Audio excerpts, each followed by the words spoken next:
What is up? Nathan here from the Pop Revolution, and today I'm going to tell you 5 ways you can make your band sound about 1,000,000 times better.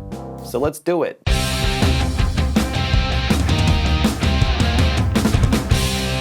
Let's face it, there is a fine line between a pro-sounding band and amateur band.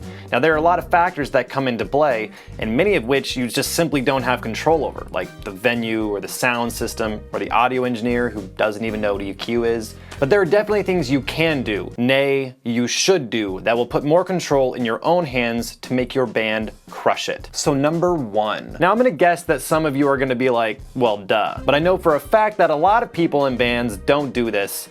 And that is practice your instrument. Wait, you mean I actually have to practice? Yeah, and rehearsal with the band is not practice. That's rehearsal. There is a difference. And I know you might say band practice, but practice is that thing you do by yourself where you actually learn music and get better at it. And I know that a lot of you don't practice because I've been around the block a time or two. I've played in bands and I know how it goes. Heck, there are people that I knew when I was getting my degree in music who didn't practice, and they were performance majors. With all joking and sarcasm aside, this is seriously one of the biggest things you can do that will absolutely make your band sound way better.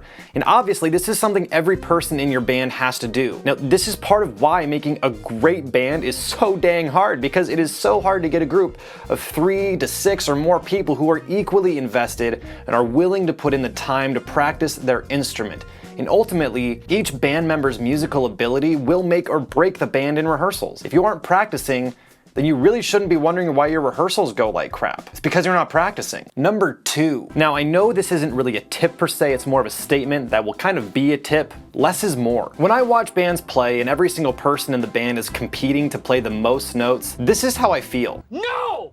No! No! Being in a band is not a competition. It's a team sport. If you want to compete, then really compete to see who can play the fewest notes possible. And I'm kind of being serious, because it probably would actually make your band sound better than the alternative. Balancing the band is so incredibly important, and a big part of that is spreading out your instruments over their appropriate frequency spectrums and not overloading anything. Your electric guitarist and keyboard player shouldn't be just jamming throughout every single song. It's actually okay if you're not playing for a minute. Like, you won't die, you'll live. Your drummer shouldn't be throwing in crazy fills every 2 measures. It's okay to just play a simple beat and enjoy grooving. The same applies for every single instrument. So in your next rehearsal, try telling everyone to play as few notes as possible and just see what happens, because you might actually be surprised. And then go from there to craft out a killer arrangement. Number 3, maybe I should have named this 5 phrases band members should live by, because it's not really a tip here again, but just a phrase, and that is, rhythm is everything. You might be wondering, what the heck do I mean by that?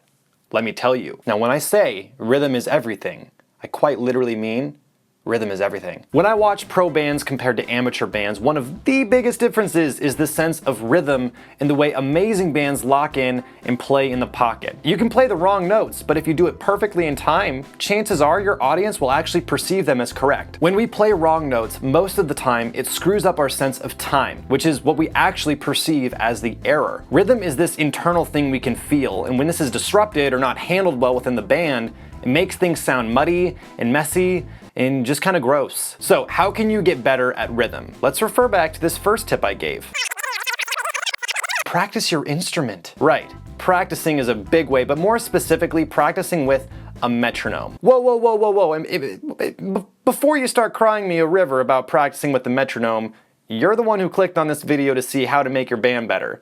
And guess what? Sometimes the things you have to do to make your band sound better isn't exactly fun. Playing in an amazing band doesn't come from having fun and just partying with your friends in rehearsal. It comes from dedication and hard work.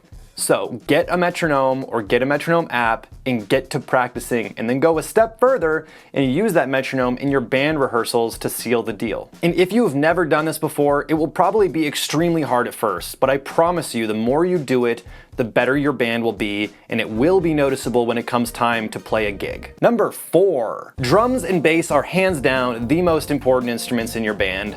Period. If I could only have 3 instrumentalists in a band, drums and bass would be my first 2 picks, and then probably keys. But drums and bass would never be replaced. So why are drums and bass so important? Because they are the backbone of rhythm. And remember what I said just a second ago? Rhythm is everything. So what exactly is this 4th tip or way to make your band better?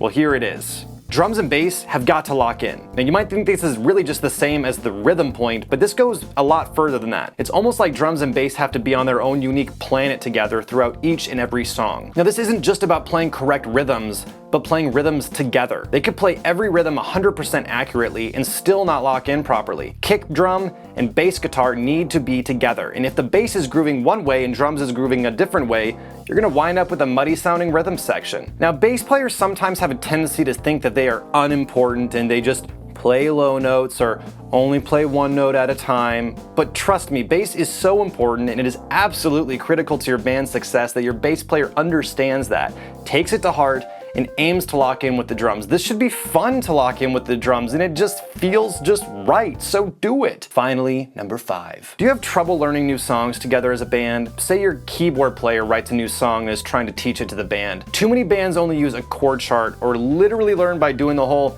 yeah, you play this note here and play that note there and this chord there, and drums, you just kind of do something like this. This is so inefficient and it is killing your rehearsal time. It is also probably not helping the band at all learn the music. Now, if you've already got a system down, hey, use it.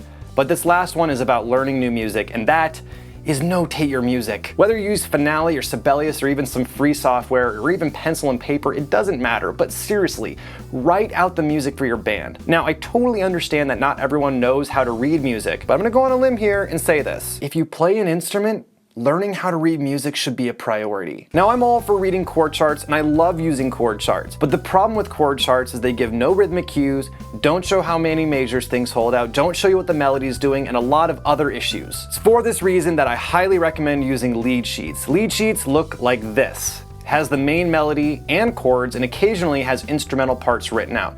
Now this is amazing because it's a lot like a chord chart, but it gives actual information about the arrangement and exactly how the song goes. And if you don't know how to notate music, learn how to do this. It will absolutely save many headaches in your rehearsals. Some of my very first videos on this channel are on Finale tutorials, so if you want, you can certainly check those out. Now for me personally, I started notating out music in band situations a while ago, and in the years I've played in groups, I have never had rehearsals run so smoothly before. If you want to be super advantageous, you can definitely write out your guitar parts or piano parts so you don't have to reteach riffs to your electric guitarist or pianist every rehearsal too. And if you do write out the music, that means you can get the music to your band before your first rehearsal so they can actually look through it and play it. And of course, there are tons of more things you can do to make your band sound great, but these are 5 quick ones you really should start doing like right now. It will make a huge difference and you'll start crushing your shows in the future. And like usual, if you have any questions or comments, leave them down below and click that subscribe button for more.